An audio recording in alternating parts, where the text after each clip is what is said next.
अस्सलामु अलैकुम व रहमतुल्लाहि व बरकातुहू। अल्हम्दुलिल्लाह वसलातु वसलाम अला रसूलिल्लाहि अम्मा बाद। கணியத்திற்குரிய எல்லாம் அல்ல அல்லாஹ்வின் நல்லடியார்களே, பாசத்திற்குரிய இஸ்லாமிய பெரியோர்களே, தாய்மார்களே, மிகுந்த மரியாதைக்குரிய இஸ்லாமிய மார்க்க அறிஞர் பெருமக்களே, அல்லாஹ்வுடைய மாபெரும் கிருபையினால் சங்கையான ஒரு மாதத்தில், சங்கையான ஒரு நேரத்தில், அல்லாஹ்விற்கு பிரியமான ஒரு இடத்தில் அல்லாஹ் நம்மை எல்லாம் ஒன்று சேர்த்து வைத்ததை போன்று மறுமை நாள் ஆகிரத்தில் நபிகள் நாயகம் ஸல்லல்லாஹு அலைஹி வஸல்லம் அவர்களோடு ஜன்னத்துல் ஃபிர்தௌஸில் அமரக்கூடிய பாக்கியத்தை எல்லாம் அல்ல இறைவன் எனக்கும் உங்களுக்கும் நம் குடும்பத்தாருக்கும் வருங்கால நம்முடைய சந்ததிகளுக்கும் காலம் சென்ற நம்முடைய முன்னோர்களுக்கும் முழுமையாக தந்தருள் புரிவானாக. ஆமீன். கணியத்திற்குரிய அல்லாஹ்வின் நல்லடியார்களே, இன்றைய தினம் நெல்லை மாநகர புறநகர ஜமாஅத்துல் உலமா சபையினுடைய பொதுக்குழு கூட்டம் நம்முடைய எம்ஜிபி பள்ளியிலே காலையிலே நடைபெற்றது. அதைத் தொடர்ந்து ஒரு பெண்கள் பயான் வைக்க வேண்டும் என்ற தீர்மானத்தின் அடிப்படையிலே இன்றைய தினம் இந்த கூட்டம் மிகவும் சிறப்பாக நடைபெற்று கொண்டிருக்கிறது.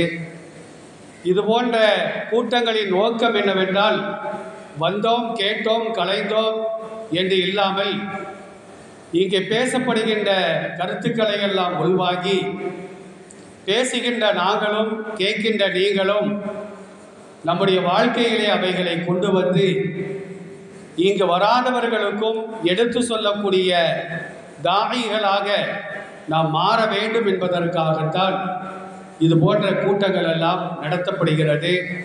இது பேசப்படுகின்ற கருத்துக்களை கவனமாக கேட்டு அதன்படி செயல்படக்கூடிய பாக்கியத்தை அல்லாஹ் நம் அனைவருக்கும் தந்தருள் புரிவானாக. ஆமீன். கணியத்திற்குரிய அல்லாஹ்வின் நல்லடியார்களே, அல்லாஹ் ரப்பல் ஆலமீன் ஒட்டுமொத்த இஸ்லாமிய சமூகத்திற்கும் பருவ வயதை அடைந்தவர்களுக்கு மரணமாகின்ற வரையிலும் சில வணக்கங்களை கடமையாக ஆக்கியிருக்கின்றார். தொழுகை, நோன்பு, ஜக்காத்து, ஹஜ்ஜி.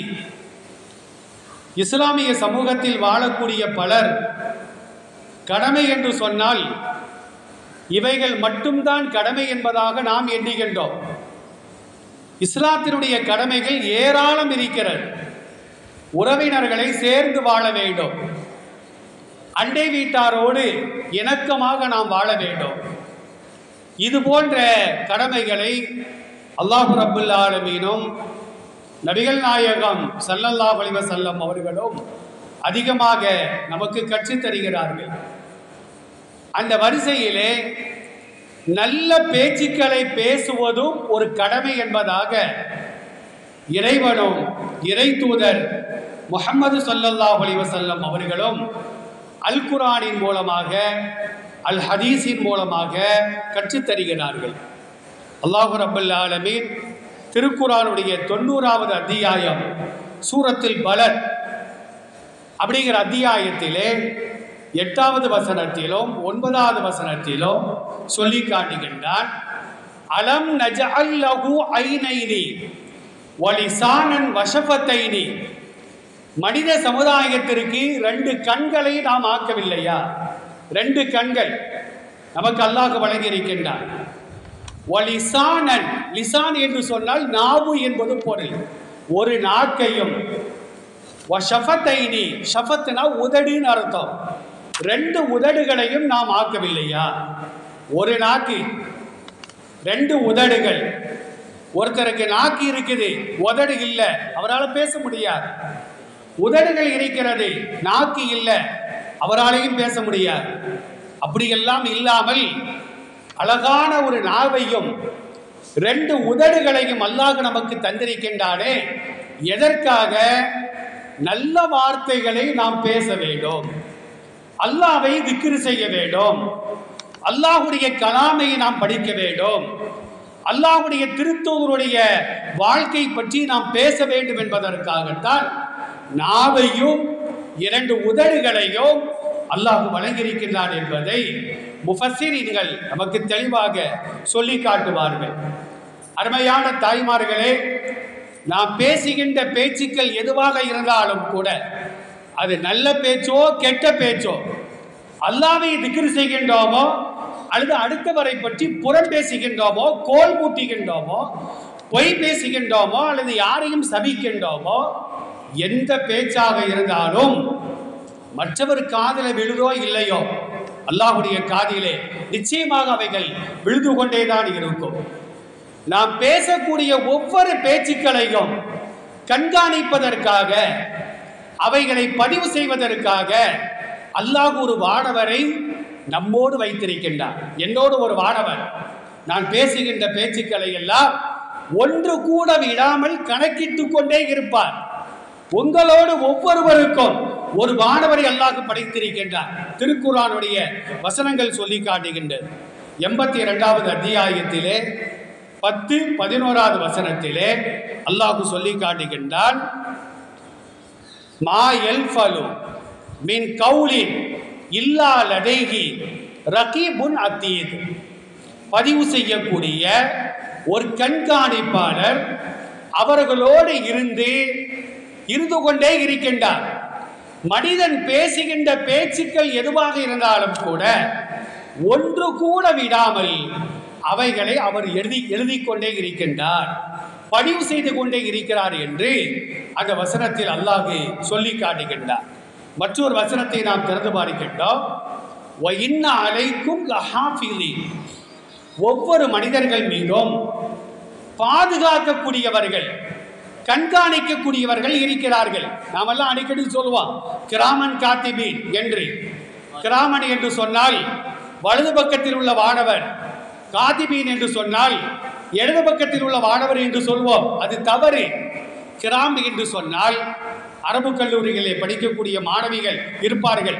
கிராம் அப்படிங்கிற வார்த்தைக்கு சங்கையானவர்கள். காத்திபீன் அப்படின்னா என்ன அர்த்தம்? எழுதக்கூடியவர்கள். அப்ப சங்கையான எழுத்தாளர்கள் ஒவ்வொரு மனிதரோடும் இருக்கின்றார்கள். வலது பக்கத்திலே இருப்பாங்க, இடது பக்கத்திலே இருப்பாங்க. நாம என்னென்ன காரியங்களை செய்தாலும் அவைகளை ஒன்று கூட விடாமல் பதிவு செய்வார்கள். அல்லாஹ் சொல்லுகின்றான், யஅலமூன மா தஃஅலூன்.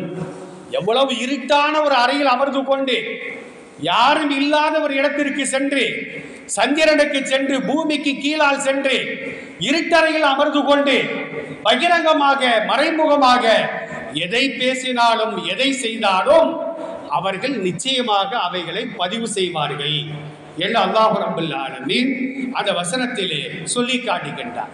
அருமையான தாய்மார்களே, மனிதர்களின் கரங்களை விட்டோம், கண்களை விட்டோம், காதுகளை விட்டோம், சில செயல்களையும் சொற்களையும் நாம் மறைத்து விடலாம்.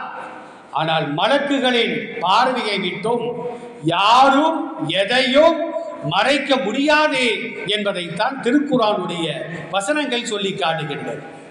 மறுமை நாள் ஆகிரத்தில் அல்லாஹ்வுடைய சன்னிதானத்தில் நாமும் நமக்கு முன்னால் இறந்து விட்டவர்களும் எழுப்பப்பட்டு நிறுத்தப்படுவோம். மஹ்ஷர் மைதானம் என்று சொல்வார்கள். அல் குர்ஆன்ல அல்லாஹ் தெளிவாக இவைகளை பதிவு செய்து வைத்திருக்கின்றார். அந்த நேரத்தில் அல்லாஹ் என்ன செய்வானா, எனக்கு முன்னால ஒரு நோட்டு, உங்களுக்கு முன்னால ஒரு நோட்டு. அது என்ன நோட்டு அப்படின்னா சமையல் குறிப்பு அல்ல.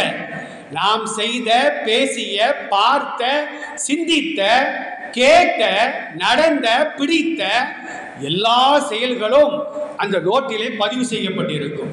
அல்லாஹ் சொல்லுகின்றான், உலிகள் கிதாபும், அந்த புத்தகமாகிறது அவர்களிடம் ஒப்படைக்கப்படும்.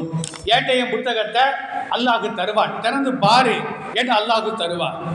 ஃபதரல் முஜ்ரிமீன முஷ்ஃபிகீன, பாவிகள் அச்சம் கொண்டவர்களாக அதை திறந்து பார்ப்பார்கள். நல்லடியார்கள் அவங்களுக்கு அல்லாஹ் வலது கையில கொடுப்பான், மோசமானவங்களுக்கு இடது கையில கொடுப்பான், சில பேருக்கு முதுகு பின்னால தூக்கி கொடுத்துருவான். அப்ப அவங்க எல்லாம் என்ன செய்வாங்கன்னா பயந்து கொண்டு அந்த நோட்டை திறந்து பார்ப்பார்கள். திறந்து பார்த்துவிட்டு என்ன சொல்லுவாங்க தெரியுமா? அல்லாஹ் சொல்லுகின்றான், வயகூலூன, அவர்கள் சொல்வார்கள், யா வைலனா யா வைலத்தனா மாலிகாதல் கிதாபி, இந்த புத்தகத்திற்கு என்ன ஏற்பட்டது? லா யுகாதிரு சகீரத்தன் வலா கபீரத்தன் இல்லா அஹ்சாகா, நாங்கள் செய்த சிறு பாவங்களையும் பெரும்பாவங்களையும் ஒன்று கூட விடாமல் அது எழுதி வைத்திருக்கிறதே, இல்லா அஹ்சாகா, அதை பதிவு செய்து வைத்திருக்கிறதே என்று அங்கலாய்த்துக் கொள்வார்கள் என்று அல்லாஹ் ரப்பல் ஆலமீன் அந்த ஆயத்திலே சொல்லி காட்டுகின்றார். திறந்து பார்த்தா ஒரு சின்ன பொய் சொல்லி இருப்போம், அதையும் வழக்குகள் பதிவு செய்து வைத்திருப்பார்கள். ₹1 தர்மம் செய்திருப்போம், அதையும் பதிவு செய்து வைத்திருப்பார்கள். ஒரு பெரும் பாவத்தை செய்திருப்போம், அதுவும் அங்கே பதிவு செய்யப்பட்டிருக்கும். நாம செய்த நல்ல செயல்களும் கெட்ட செயல்களும் ஒன்று கூட விடாமல் அங்கே அல்லாஹ்வினால் வழக்குகள் பதிவு செய்து வைத்திருப்பார்கள் என்று அந்த வசனத்திலே அல்லாஹ் ரப்பல் ஆலமீன் மிக தெளிவாக சொல்லி காட்டுகின்றார். அதனாலதான் மார்க்கம் சொல்லுகிறது, யாரு இல்லை நாம இதை செய்வோம், யாரு கேட்க மாட்டாங்க நாம இதை பேசுவோம், புறம் பேசுவோம், கோல் மூட்டுவோம், யாரையும் நாம் சபிப்போம் என்று நினைத்துக் கொண்டு நம்முடைய நாவுகளையும் நம்முடைய உதடுகளையும் நாம் தவறாக பயன்படுத்தினால் மறுமை நாள் ஆகிரத்திலே நாம் தண்டிக்கப்படுவோம் என்பதைத்தான் இந்த வசனங்கள் சொல்லி காட்டுகின்றது. நபிகள் நாயகம் ஸல்லல்லாஹு அலைஹி வஸல்லம் அவர்கள் கூறுவதாக அபூ ஹுரைரா ரலியல்லாஹு அன்ஹு அறிவிக்கக்கூடிய செய்தி புகாரி என்ற கிதாபில் 6018வது ஹதீஸாக பதிவு செய்யப்படுகிறது. நபி ஸல்லல்லாஹு அலைஹி வஸல்லம் சொன்னார்கள், மன் கான யுக்மினு பில்லாஹி வல் யௌமில் ஆகிர், அல்லாஹ்வையும் மறுமை நாளையும் ஒருவர் நம்பி இருந்தால் ஃபலா யுதி ஜாரஹு, தன் அண்டை வீட்டாருக்கு அவர் தொல்லை தர வேண்டாம். அண்டை வீட்டாருக்கு தொல்லை தருவது மாபெரிய குற்றம். அண்டை வீட்டார் முஸ்லிம்களாக இருக்கட்டும், ஹிந்துக்களாக இருக்கட்டும், கிறிஸ்தவர்களாக இருக்கட்டும், யாராக இருந்தாலும் கூட அண்டை வீட்டாருக்கு தொல்லை தருவது கூடாது. எந்த அளவு இருக்கு என்று சொன்னால், நம்ம வீட்டுக்கும் அடுத்த வீட்டுக்கும் பொது சுவர். நம்ம வீட்டில் ஒரு ஆணி அடிக்க போறோம், அடுத்த வீட்டில் நம்ம அனுமதி கேட்கணும், நாங்கள் ஆணி அடித்துக் கொள்ளட்டுமா? நான் கற்பனையா சொல்லலை, நபி ஸல்லல்லாஹு அலைஹி வஸல்லம் சொல்லி காட்டுகின்றார்கள். ஆணி அடிப்பதாக இருந்தாலும் கூட அடுத்த வீட்டில் அனுமதி பெற்றுக் கொண்டுதான் ஆணி அடிக்க வேண்டும். நாம ஆணி அடிக்கிற நேரத்தில் ஒருத்தர் என்ன செய்வார்னா, பக்கத்து வீட்டில் அப்பதான் சுகம் இல்லாம படுத்து கிடப்பார், ஒரு குழந்தை தூங்கி கொண்டு இருக்கும், அல்லது 5 வயதானவர்கள் தூங்கி கொண்டு இருப்பார்கள். அந்த நேரத்தில் நம்ம ஆணி அடிச்சோம் அப்படின்னா அவர்கள் விழித்துக் கொள்வார்கள், தூக்கம் களைவார்கள், எரிச்சல் அடைவார்கள், நம்மை சபிப்பார்கள். அதனால ரசூலுல்லாஹ் என்ன சொல்றாங்கன்னா, அடுத்த வீட்டுக்கும் உனக்கும் பொது சுவர் இருக்குமானால் நீ அனுமதி வாங்கிதான் ஆணி அடிக்க வேண்டும். உன் வீட்டு சுவரை நீ உயர்த்தி கட்டுவதாக இருந்தால் அவன்கிட்ட அனுமதி கேட்கணும். ஏன்னா அவர் வீட்டுக்கு காற்று செல்ல முடியாத அளவிற்கு நம்ம வீட்டு சுவரை எழுப்புவது கூட மார்க்கத்தில் அனுமதிக்கப்பட்ட காரியம் அல்ல. நாம வீட்டில் உட்கார்ந்துருப்போம், டிவி சவுண்டை நம்ம அதிகமாக வைப்போம், அடுத்த வீட்டிற்கு இடையூறாக இருக்கும். இடையூறாக இருந்த காரணத்தினால நம்ம பகுதிகளில் கொலையெல்லாம் நடந்திருக்குது. நபி ஸல்லல்லாஹு அலைஹி வஸல்லம் அவர்கள் அதனால் தான் சொன்னார்கள், அடுத்த வீட்டுக்கு நீ தொல்லை தராத. நம்ம வீட்டு குப்பையை ராத்திரியோட ராத்திரியா அடுத்த வீட்டுக்கு முன்னால் போய் வைக்கிறது, நம்ம வீட்டு சாக்கடை தண்ணியை அடுத்த வீட்டு பக்கம் திருப்பி விடுறது, இது போன்ற காரியங்களை செய்தால் அவர் உண்மையான மூமினாக இந்த உலகத்தில் வாழ முடியாது என்பதாக நபி ஸல்லல்லாஹு அலைஹி வஸல்லம் சொல்லுகின்றார்கள். அதே ஹதீஸ்ல சொல்றாங்க பாருங்க, மன்கான யுக்மினு பில்லாஹி வல் யௌமில் ஆகிர், அல்லாஹ்வையும் மறுமை நாளையும் ஒருவர் நம்புவாரேயானால் ஃபல் யுக்ரிம் லைஃபா, தன் வீட்டுக்கு வந்த விருந்தாளியை சங்கை செய்யட்டும். வீட்டுக்கு விருந்தாளி வந்தாங்கன்னா அவர்களை நாம் சங்கை செய்ய வேண்டும். நபி ஸல்லல்லாஹு அலைஹி வஸல்லம் சொல்றாங்க, வீட்டுக்கு விருந்தாளிகள் வருவார்களேயானால் அவர்கள் மூலமாக நமக்கு செலவு கிடையாது, நமக்கும் சேர்த்து அவர்கள் ரிஸ்கை கொண்டு வருகிறார்கள். ரசூலுல்லாஹ் சொல்றாங்க, இன்னைக்கு விருந்தாளிகள் வர்றதெல்லாம் ரொம்ப குறைந்து விட்டது, விருந்தாளிகளாக செல்வதும் குறைந்து விட்டது. அப்ப வந்த விருந்தாளிகளுக்கு நாம் சங்கை செய்ய வேண்டும். அடுத்து ரசூலுல்லாஹ் 3ஆவதாக சொன்னாங்க, ஃபல் யக்குல் ஹைரா, அல்லாஹ்வையும் மறுமை நாள் ஆகிரத்தையும் அவர் நம்பியவராக இருந்தால் நல்லதை பேசட்டும். அவுலி யஸ்முத், நல்லதை பேச முடியலையா, வாயை மூடி அமைதியாக இருக்க வேண்டும். நபி ஸல்லல்லாஹு அலைஹி வஸல்லம் சொல்கின்றார்கள், பேசுவது வெள்ளி என்று சொன்னால் பேசாமல் இருப்பது தங்கம் என்று சொல்வார்கள். நபி ஸல்லல்லாஹு அலைஹி வஸல்லம் சொல்றாங்க, மனித உடல்லையே ஒரு உறுப்பு, அந்த உறுப்பு எலும்பில்லாத ஒரு உறுப்பு, அது நல்ல உறுப்பும் கூட கெட்ட உறுப்பும் கூட, அதுதான் நாவு என்று சொன்னார்கள். இதே நாவின் மூலமாகத்தான் குர்ஆனை நாம் ஓதுகின்றோம், ஹதீஸை படிக்கின்றோம், ஏகத்துவ கலிமாவை நாம் மொழிகின்றோம், அல்லாஹ்வை திக்ர் செய்கின்றோம். அதே நாவின் மூலமாகத்தான் புறம் பேசுகின்றோம், கோல் மூட்டுகின்றோம், தவறான வார்த்தைகளை பேசுகின்றோம். எனவே நாவை நாம் கட்டுப்படுத்தி பழக வேண்டும். ஒரு நபித்தோழர் கேட்கின்றார், யார ரசூலல்லாஹ், நான் சுவர்க்கத்திற்கு செல்ல வேண்டும், அதற்கு ஒரு வழியை கற்றுத்தாருங்கள். அப்ப நபி ஸல்லல்லாஹு அலைஹி வஸல்லம், நீ 5 நேரம் ஒழுங்கா தொழுகணும், ஜக்காத்தை கொடுக்கணும், நோம்பு வைக்கணும், ஹஜ் செய்யணும், ஏழைகளுக்கு தான தர்மம் செய்யணும், அதெல்லாம் ஒன்றும் சொல்லல, அதெல்லாம் செய்யணும். ஆனா ரசூலுல்லாஹ் என்ன சொன்னாங்க தெரியுமா, அம்சிக் அலைக்க லிசான, உன் நாவை நீ கட்டுப்படுத்திக் கொள், நீ சுவர்க்கம் செல்வாய் என்று சொன்னார்கள். அப்ப நாம செய்யக்கூடிய நல்லறங்கள் மூலமாக நாம் சம்பாதித்த நன்மைகள் எல்லாம் நாம் பேசக்கூடிய தவறான பேச்சின் மூலமாக அவைகள் எல்லாம் அழிக்கப்படுகிறது, இல்லாமல் ஆக்கப்படுகிறது என்று நபி ஸல்லல்லாஹு அலைஹி வஸல்லம் அதை நபித்தோழருக்கு சொல்லி காட்டுகின்றார்கள். அருமையானவர்களே, உண்மையான முஸ்லிமுக்கு அடையாளம் என்ன தெரியுமா, தொப்பியோ தாடியோ ஜுப்பாவோ புர்காவோ ஹிஜாபோ அல்ல, அதெல்லாம் கடமைகள், நாம் செய்து ஆக வேண்டும். ஆனா ஒரு உண்மையான மூமினுக்கு அடையாளம், ஒரு உண்மையான முஸ்லிமுக்கு அடையாளம் என்ன தெரியுமா, தன்னுடைய நாவின் மூலமாக, தன்னுடைய கரத்தின் மூலமாக மற்றவர்களுக்கு எவர்கள் தொல்லை கொடுக்காமல் இருக்கிறார்களோ அவர்கள் தான் உண்மையான முஸ்லிம்கள். நாவின் மூலமாக யாருக்கும் தொல்லை கொடுப்பது கூடாது, கரத்தின் மூலமாக யாருக்கும் தொல்லை கொடுப்பது கூடாது. இந்த ரெண்டையும் ஒருவர் கடைபிடித்து வாழ்ந்தால் அவர்தான் உண்மையான முஸ்லிம். ரசூலுல்லாஹ் முதல்ல கையை சொல்லல, முதல்ல நாக்கை தான் சொன்னார்கள். என கையினால் ஏற்படக்கூடிய தீங்கை விட நாவினால் ஏற்படக்கூடிய தீங்குகள் தான் அதிகம்.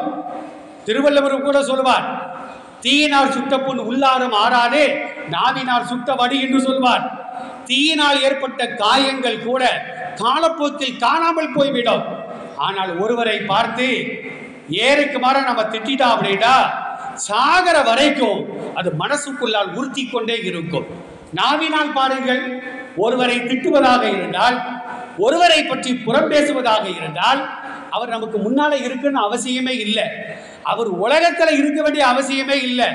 இறந்தவர்களை கூட நாம் திட்டலாம், திட்டிக் கொண்டு இருக்கின்றோம். ஆனா ரசூலுல்லாஹ் சொன்னாங்க, லா தசுப்புல் அம்பாத்த, இறந்தவர்களை நீங்கள் திட்டாதீர்கள். ஃபஇன்னஹும் கத் அஃலவு இலா மா கத்தமு, எதை முற்படுத்தினார்களோ அதன் பக்கம் அவர்கள் சென்று விட்டார்கள். நல்லதை செஞ்சாங்கன்னா சொர்க்கம், கெட்டதை செஞ்சாங்கன்னா நரகம். அவங்க சொர்க்கத்தில் இருக்கிறாங்களா நரகத்தில் இருக்கிறாங்களா யாருக்கும் தெரியாது. இறந்தவர்களை திட்டுவது கூடாது. ஆனால் இந்த நாவினால் நமக்கு முன்னால உள்ளவங்களையும் திட்டுறோம், இறந்தவங்களையும் திட்டுறோம், வெளிநாட்டில் உள்ளவங்களையும் திட்டுறோம்.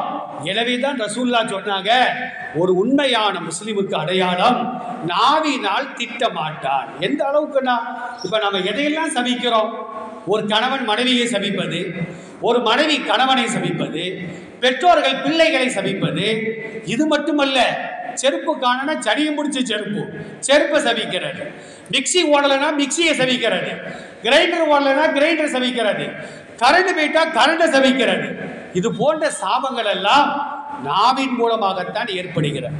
ஒரு மனுஷனை நம்ம அடிப்பதாக இருந்தால் நம்ம கைக்கு எட்டு தூரத்தில் அதை இருந்தால் தான் அடிக்க முடியும். ஒரு 4 கிலோமீட்டருக்கு அங்கே இருக்கிறான், இங்கிருந்து நான் அடிக்க முடியாது, இறந்தவர்களை நான் அடிக்க முடியாது.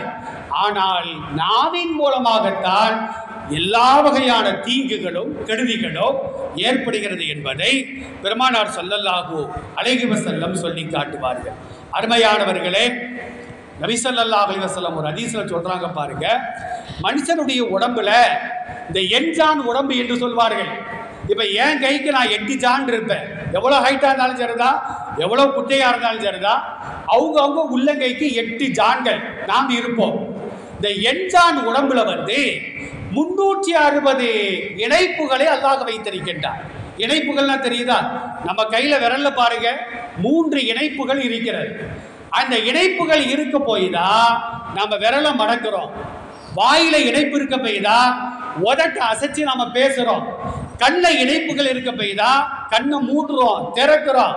நம்ம காலில் இணைப்பு இருக்க போய்தான் காலை மடக்கி கீழே உட்கார்றோம். இப்படி 360 இணைப்புகள் இருப்பதாக நபி ஸல்லல்லாஹு அலைஹி வஸல்லம் சொல்லிவிட்டு, ஒவ்வொரு இணைப்புக்கும் பகரமாக ஒரு நாளைக்கு ₹1 தர்மம் செய்யணும். அப்போ ஒரு நாளைக்கு 360 ரூபாய் நம்ம தர்மம் செய்யணும். ஆனா 360 நாளைக்கு ₹1 நம்ம தர்மம் செய்யலாமா? அதை நாம எண்ணி பார்க்க வேண்டும். ஆனா ஒவ்வொரு நாளும் இந்த மூட்டுக்கள் ஒழுங்காக செயல்பட வேண்டுமானால், சில பேர் தான தர்மமே செய்ய மாட்டாங்க. பணத்தை சேர்த்து சேர்த்து வைத்து கடைசியில் மருத்துவமனையில் போய் பொட்டிக்கிட்டு இருப்பாங்க. அந்த நிலைமையெல்லாம் வராமல் இருக்க வேண்டுமானால் நல்வழிகளே நாம் செலவு செய்து பழக வேண்டும். ஒரு பள்ளிவாசல் கட்டிக்கின்றார்களா, ஒரு மதரசா கட்டிக்கின்றார்களா? இப்போ கூட பாருங்க, நம்ம மதரசால விரிவாக்க வேலைகள் நடைபெறுகிறது. அதற்கு நாம் அள்ளி அள்ளி கொடுக்கலாம். ஆனால் அல்லாஹ்வுடைய பாதையில நாம கிள்ளி தான் கொடுக்கிறோம். இதே ஒரு தவறான பாதையிலே நாம் செலவு செய்வதாக இருந்தால் அள்ளி அள்ளி நம்ம கொடுத்துக்கிட்டு இருப்போம். திருமணம் என்ற பெயரிலே இன்னைக்கு எத்தனை அனாச்சாரங்கள்! இன்னைக்குள்ள ஜமாத்துல் உலமா கூட்டத்தில் ஒரு தீர்மானம் போட்டாங்க, திருமணங்களை எளிமையாகத்தான் நடத்த வேண்டும். அந்த திருமணங்களிலே அள்ளி அள்ளி நாம் செலவு செய்கின்றோம். ஆனால் தர்மம் கொடுப்பதாக இருந்தால் கிள்ளி தான் நம்ம கொடுத்துக்கிட்டு இருக்கிறோம். அல்லாஹ்னா அவ்வளவு பெரிய எழுச்சி வாயிலாக சமுதாயத்திற்கு தெரிகிறது. நபி ஸல்லல்லாஹு அலைஹி வஸல்லம் சொன்னாங்க, 360 மூட்டுகளுக்கு இணைப்புகளுக்கு பகரமாக அதற்கு இணையாக நீங்கள் தர்மம் செய்ய வேண்டும். இப்ப செல்வந்தர்கள், சஹாபாக்கள் செல்வந்தர்கள், நாங்கள் கொடுப்பதற்கு தயார் யார சொல்லலாம் அப்படின்னு சொன்னாங்க. ஏழையான சஹாபாக்கள் வர்றாங்க, யார சொல்லலாம், எங்களால கொடுக்க முடியாத, நாங்க மற்றவங்க தரதை வாங்கித்தானே செலவு செய்ய முடியும், நாங்க ஏழைகளாக இருக்கின்றோமே என்று சொல்லுகின்ற பொழுது நபி ஸல்லல்லாஹு அலைஹி வஸல்லம் சொன்னார்கள், ஏழை சாபிகளுக்கு ஒரு அழகான வழிமுறையை கற்றுத்தந்தார்கள். யஅதிலு பைன இஸ்னைனி சதகா. 2 நபர்களுக்கு மத்தியில நீதமாக நடந்தால் அதுவும் தர்மம் தான். 2 பேர் இருக்கிறாங்க, 2 பிள்ளைங்க இருக்கிறாங்க. நம்ம பிள்ளைகளை நம்ம வச்சுக்கிடுவோம். மூத்தவனுக்கு ஒரு சட்டம், இளையவனுக்கு ஒரு சட்டம், அப்படின்னு நம்ம இருக்கக்கூடாது. நபி ஸல்லல்லாஹு அலைஹி வஸல்லம் வன்மையாக கண்டித்தார்கள். நுஅமான் இப்னு பஷீர் ரலியல்லாஹு அன்ஹு அப்படிங்கிற நபி தோழர், அவர் பேர் நுஅமான், அவங்க அத்தா பேர் பஷீர். இந்த பஷீர் என்ன செய்யறாரு அப்படின்னா, தன்னுடைய ஆண் குழந்தைகள்ல நுஅமான் என்ற தன்னுடைய மகனுக்கு மாத்திரம் ஒரு அன்பளிப்பு செய்கின்றார். ஆனால் மற்ற பிள்ளைகளுக்கு அன்பளிப்பு கொடுக்கல. இது நீதம் கிடையாது, இது அநீதம்.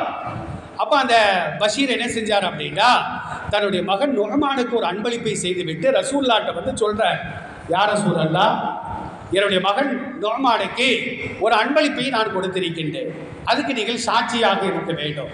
ரசூலுல்லாஹ்வை சாட்சியாளராக ஆக்குகின்றார். அப்போ ரசூலுல்லாஹ் கேட்டாங்க, பஷீரே, உன்னுடைய மற்ற மகன்களுக்கு நீ அன்பளிப்பு செய்தாயா அப்படின்னு கேட்டாங்க.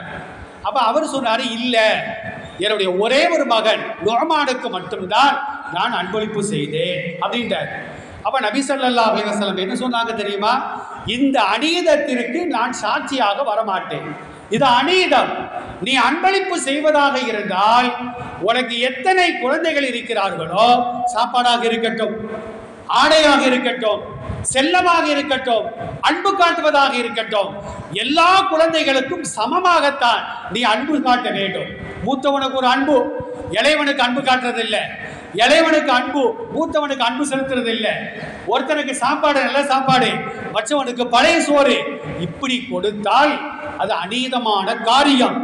எந்த அளவிற்கு தெரியுமா, நபி ஸல்லல்லாஹு அலைஹி வஸல்லம் சொன்னாங்க, இந்த மாதிரி பிள்ளைகளுக்கு மத்தியில யார் அநீதமாக நடக்கிறார்களோ அந்த பெற்றோர்கள் மறுமை நாள் ஆகிரத்திலே உலகமே திரண்டிருக்கின்ற அந்த நாளையில் வரும் பொழுது எப்படி தெரியுமா வருவாங்க, முகம் இருக்கும், முகத்துல சதையே இருக்காது, எலும்பு கூடாக அவர்கள் காட்சி தருவார்கள். அதன் மூலமாக அவர்களுக்கு கடுமையான கேவலம் ஏற்படும் என்பதாக பெருமானார் ஸல்லல்லாஹு அலைஹி வஸல்லம் சொன்னார்கள். அதனால 2 பேர் இருந்தாங்க, ஒரு ஆளுக்கு 2 மனைவி, ரெண்டு பேருக்கு சமமாகத்தான் அவர் பங்கீடு செய்ய வேண்டும். உணவாக இருந்தாலும் உடையாக இருந்தாலும் அவளுக்கு கொடுக்கின்ற இன்பமாக இருந்தாலும் அதையும் சமமாகத்தான் கொடுக்க வேண்டும். இப்படி சமமாக கொடுப்பதோ ஒரு சதக்கா தர்மம் என்று சொன்னார்கள். அடுத்து ரசூலுல்லாஹ் சொன்னாங்க, ஒருத்தர் வாகனத்தில் ஏற முடியல, பஸ்ல ஏற முடியாம தவிக்கிறார், வயதானவர், சகோதர சமுதாயத்தை சார்ந்தவர், நாம முஸ்லீமாக இருக்கிறோம், அவர் இஸ்லாம் இல்லையில, அவருக்கே நம்ம உதவுவான அப்படின்னு நம்ம இருக்கக்கூடாது. ஓடி போய் என்ன செய்யணும் அப்படின்னா அவர் ஏறுவதற்கு நாம் உதவி செய்ய வேண்டும். இதுவும் தர்மம் என்று சொன்னார்கள். ஒருத்தர் என்ன செய்யறாருன்னா வாகனத்தில் ஏறிட்டார், அவருடைய லக்கேஜ் எல்லாம் கீழே இருக்கு, அதனால அவரால் தூக்க முடியல, வயதானவர், கண் தெரியாதவர், ஊனமுற்றவர், நாம போய் என்ன செய்யணும் அப்படின்னா அவர் லக்கேஜை தூக்கி அவர் கையில கொடுக்கணும். பக்கத்து வீட்டுக்காரங்க ஜாமான வாங்கி வச்சிருக்கிறாங்க, வீட்டுக்குள்ளால கொண்டு போக முடியல, நாம போய் உதவி செய்ய வேண்டும். சுகமில்லாமல் ஒருவர் படுத்து கிடக்கின்றார், ஆம்புலன்ஸ் வந்திருக்குது, வேடிக்கை பார்க்க கூடாது, அந்த சுகமில்லாத நபரை அந்த காரில் ஏற்றுவதற்கு நாம் உதவி செய்ய வேண்டும். இதுவெல்லாம் சதக்கா தர்மம் செய்த நன்மை என்பதாக நபி ஸல்லல்லாஹு அலைஹி வஸல்லம் சொல்லிவிட்டு, அல் கலிமத்து தய்யிபா, நல்ல வார்த்தை சொல்வதாகிறது, அதுவும் சதக்கா, அதுவும் தர்மம் என்று சொன்னார்கள். அப்ப நல்ல வார்த்தைனா என்ன? ஒரு முஸ்லிமை சந்திக்கின்ற பொழுது அஸ்ஸலாமு அலைக்கும், அவர் சலாம் சொன்னாரா வா அலைக்கும் சலாம். ஒருத்தர் தும்மி அல்ஹம்துலில்லாஹ் சொல்றாரா, நாம யர்ஹமுக்கல்லாஹ், அதற்கு அவர் யஹ்தீக்கல்லாஹ். துக்கமான செய்தியை நாம் கேள்விப்படுகின்றோமா, இன்னா லில்லாஹ், அவர் இறந்தவர் நம்மளுக்கு தெரியாது, நான் இன்னா லில்லாஹ் சொல்ல மாட்டேன், அந்த சலாம் சொன்னவர் அவர் யாரோ நான் யாரோ, அவர் சொன்ன சலாத்திற்கு பதில் சொல்ல மாட்டேன் அப்படின்னு சென்றால் இதன் மூலமாக கூட அல்லாஹ் நமக்கு நரகத்தை தரலாம். உதாசீனப்படுத்துவது கூடாது என்று நபி ஸல்லல்லாஹு அலைஹி வஸல்லம் சொல்லிவிட்டு இறுதியாக சொன்னார்கள், யுமீத்துல் அதா அனித்தரீகி சதகா, தொல்லை தரக்கூடிய ஏதாவது ஒரு பொருள் நடைபாதைகளை கிடக்குமானால் அதை நாம் அப்புறப்படுத்த வேண்டும். சில வீடுகளில் என்ன செய்றாங்க தெரியுமா, நம்ம பகுதிகளில் இல்லை, சில பகுதிகளில் நம்ம பார்க்குறோம், வாழைப்பழத்தை திண்டு நடு ரோட்டில் தொழில் தூக்கி போட்டுருவாங்க. அதை கடந்து செல்லக்கூடியவர்கள் அது நம்ம மேல படாம இருக்கிறதுக்கு என்ன செய்வாங்கன்னா அப்படி ஒரு ரவுண்ட் அடிச்சு போயிடுவாங்க. எவனாவது விளட்டும், நம்ம தப்பிச்சுக்கணும். கடைசியில் பார்த்தா அவரே வழுக்கி கீழே விழுந்துருவார். நாம என்ன செய்ய வேண்டும்? ஒரு கல்லோ முள்ளோ வாழைப்பழ தொழியோ மனிதனுக்கு இடையூறு தரக்கூடிய எந்த ஒரு பொருள் ரோட்டில் கிடக்குமானால் நம்ம கண்ணியம் பாராமல் பெருமை அடிக்காமல் படிவோடு அதை அப்புறப்படுத்தி செல்ல வேண்டும். ஒரு நபித்தோழர், முஸ்லீம்ல வரக்கூடிய சகிகான செய்தி, ஒரு நபித்தோழர் தொழுகைக்காக வருகிறார். பாதையில ஒரு முள் செடி கீழே கிடைக்கிறது, அங்குமிங்கும் செல்ல முடியாத அளவிற்கு இடையூறாக கிடைக்கின்றது. அதை அவர் அப்புறப்படுத்துகின்றார். இவரை பற்றி நபி ஸல்லல்லாஹு அலைஹி வஸல்லம் என்ன சொன்னாங்கன்னா, ஷக்கரல்லாஹு லஹு கஃபர லஹு, அல்லாஹ் அவருக்கு நன்றி சொன்னான், அவர் பாவங்களை மன்னித்து விட்டான். அவர் செஞ்ச செயல் என்ன? ஹஜ்ஜோ உம்ராவோ தான தர்மமும் அல்ல, ரோட்ல கிடக்கிற ஒரு முள்ள அப்புறப்படுத்தினார், அவ்வளவுதான். அதன் மூலமாக அவரை அல்லாஹ் மன்னிக்கின்றான், அவருக்கு அல்லாஹ் நன்றி செலுத்துகின்றான் என்ற செய்தியை நபி ஸல்லல்லாஹு அலைஹி வஸல்லம் சொல்லுகின்றார்கள். இன்னைக்கு நாம என்ன செய்கிறோம்? நடைபாதையில் கொண்டு போய் குப்பையை கொட்டிட்டு வந்துடுறோம். இரவோடு இரவாக அது என்ன செய்யுதுன்னா, சில ஆடு மாடுகள் இழுத்து நடு தெருவில் போட்டுது. வர்றவங்க போறவங்களாம் சபிக்கிறாங்க. அந்த சாபம் யாரை சாரும்? நபி ஸல்லல்லாஹு அலைஹி வஸல்லம் சொன்னார்கள், இத்தகுல்லாஹினை, சாபத்தை பெற்று தரக்கூடிய 2 காரியங்களை நீங்கள் பயந்து கொள்ளுங்கள். அந்த 2 காரியம் என்ன தெரியுமா? நடைபாதையிலே ஒருவன் அசிங்கப்படுத்தினால், நடைபாதையிலே ஒருவன் குப்பையை கொட்டினால், குப்பையை கொட்டினாலே போதும், வர்றவங்க போறவங்களாம் சண்டான எவன் கொட்டினானோ நாசமா போட்டோம் அப்படின்னு நினைச்சானா, நாம என்னதான் தொழுதாலோ நோம்பு வச்சாலோ சக்காத்தை கொடுத்தாலோ அந்த சாபம் நமக்கு பழித்தே தீரும். இன்னைக்கு நம்ம பார்க்கிறோம்ல, ரோடுகள்ல ஆம்புலன்ஸ் செல்லாத நாளே கிடையாது, 108 போகாத நாளே கிடையாது. ரோட்ல ஒரு ஆணி கிடக்குது, பார்த்தும் பார்க்காமல் சென்று விடுகின்றோம். கடைசியில் 108 பார்த்தா நம்ம அத்தா அம்மாவை தான் தூக்கிட்டு போவாங்க. உயிருக்கு போராடிக்கிட்டு இருப்பாரு. ஆணி ஏறி பஞ்சர் ஆகிட்டு வச்சுக்கிடுவோம், உள்ள கிடக்கிற பேஷண்ட்டும் பஞ்சரா போயிடுவாரு. கடைசியில் நம்ம அத்தா அம்மா மௌத்தா போயிடுவாங்க. அதில் எத்தனையோ வாகனங்கள் செல்கிறது. நாம் என்ன செய்யலாம் அப்படின்னா, இடையூறு தரக்கூடிய ஒரு பொருள் கிடைக்குமானால் அதை அப்புறப்படுத்த வேண்டும். அது ஈமானுடைய ஒரு பங்கு என்பதாக நபி ஸல்லல்லாஹு அலைஹி வஸல்லம் ஒரு ஹதீஸிலே சொல்லி காட்டுகின்றார்கள். அதில் நல்ல வார்த்தைகளை நாம் ஒழித்து கொண்டே இருக்க வேண்டும். அல்லாஹ் ரப்பல் ஆலமீன் அல் குர்ஆன்ல நல்ல வார்த்தைக்கு ஒரு உதாரணத்தை சொல்லி காட்டுகின்றான். லா இலாஹ இல்லல்லாஹ், லா இலாஹ இல்லல்லாஹ் என்பதை நாம் அதிகமாக மொழிய வேண்டும். இந்த கலிமாவை மொழிவதன் மூலமாக நம்முடைய ஈமான் புதுப்பிக்கப்படும். ஜத்தீது ஈமானக்கும், உங்கள் ஈமானை புதுப்பித்துக் கொள்ளுங்கள் அப்படின்னு ரசூலுல்லாஹ் சொன்னாங்க. சஹாபாக்கள் கேட்டாங்க, ஆடையா இருந்தா சோப்பு போட்டுடலாம், ஈமானை எப்படி சோப்பு போட்டா நம்ம சுத்தப்படுத்த முடியும் அப்படின்னு கேட்பாங்க. அப்பதான் ரசூலுல்லாஹ் சொல்வாங்களா, அப்படிலாம் ஒன்றும் இல்லை, நீங்க லா இலாஹ இல்லல்லாஹ், லா இலாஹ இல்லல்லாஹ் அப்படிங்கிற கலிமாவை சொல்லிக்கிட்டே இருந்தா உங்கள் ஈமான் புதுப்பிக்கப்படும் என்று சொன்னார்கள். இந்த கலிமாவை மொழிவதற்கு சுத்தம் தேவையில்லை, ஒரு அவசியம் கிடையாது. சுத்தம் இல்லாத பெண்கள் கூட லா இலாஹ இல்லல்லாஹ், லா இலாஹ இல்லல்லாஹ் அப்படிங்கிற கலிமாவை மொழிந்து கொண்டே இருக்கலாம். நேரம் கிடைக்கின்ற பொழுதெல்லாம் லா ஹவுல வலா குவத்த இல்லா பில்லாஹ் அப்படிங்கிற கலிமாவை நாம் மொழிய வேண்டும். நபி ஸல்லல்லாஹு அலைஹி வஸல்லம் சொன்னாங்க, லா ஹவுல வலா குவத்த இல்லா பில்லாஹ் சொல்வதன் மூலமாக நம்முடைய கவலைகளை அல்லாஹ் சந்தோஷமாக மாற்றி விடுவார். நம்ம பிள்ளை வேலைக்கு போயிருக்கான, நம்ம மகன் கல்யாணம் முடிச்சு வெளியூருக்கு போயிட்டால எப்படி இருக்காங்களோ அப்படின்னு நம்ம கவலைப்படுகின்றோமா? பிள்ளைகளை குறித்து லா ஹவுல வலா குவத்த இல்லா பில்லாஹ் அப்படிங்கிற கலிமாவை நாம் பொழிந்து கொண்டே இருந்தால் நம்ம பிள்ளைங்க நல்லா இருக்கிறோம், எங்களை பற்றி கவலைப்படாதீங்க, நாங்கள் சந்தோஷமா இருக்கிறோம் அப்படிங்கிற நற்செய்தி உங்களுக்கு கிடைக்கும் என்பதாக இந்த மார்க்கம் சொல்லி காட்டுகின்றது. நேரம் கிடைக்கின்ற பொழுதெல்லாம் ஹஸ்புன் அல்லாஹு வ நிஅமல் வக்கீல், ஹஸ்புன் அல்லாஹு வ நிஅமல் வக்கீல், எங்களுக்கு அல்லாஹ்வே போதுமானவன், எங்களுக்கு அவனே அழகான பொறுப்புதாரி அப்படிங்கிற கலிமாவையும் நாம் பொழிந்து கொண்டே இருக்க வேண்டும். மனசுக்குள்ளாலேயே அல்லாஹ் அல்லாஹ் என்று திக்ர் செய்து நாம் பழக வேண்டும். நாம் நாடிய நல்ல காரியங்கள் எல்லாம் மனசுக்குள்ளாலே அல்லாஹ் அல்லாஹ் என்று திக்ர் செய்தால் அவைகள் நிச்சயமாக நடக்கும். நாம் ஹஜ்ஜி செய்யணும், உம்ரா செய்யணும் அப்படிங்கிற நியத்தோடு அல்லாஹ் அல்லாஹ் என்று நாம் திக்ர் செய்து கொண்டே இருந்தால் எத்தனை வயதானாலும் கூட ஹஜ்ஜி செய்யக்கூடிய, உம்ரா செய்யக்கூடிய ஒரு பாக்கியத்தை தருவான் என்பதை மார்க்கம் சொல்லி காட்டுகின்றது.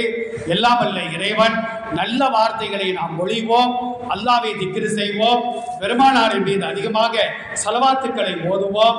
அப்படிப்பட்ட நல்ல ஒரு சூழ்நிலையை இங்கு வந்த நமக்கும் வராதவர்களுக்கும் வருங்கால நம்முடைய சந்ததிகளுக்கும் அல்லாஹ் ரப்பல் ஆலமீன் முழுமையாக தந்தல் புரிவானாக. வாய்ப்புக்கு நன்றி. அஸ்ஸலாமு அலைக்கும் வரஹ்மத்துல்லாஹ்.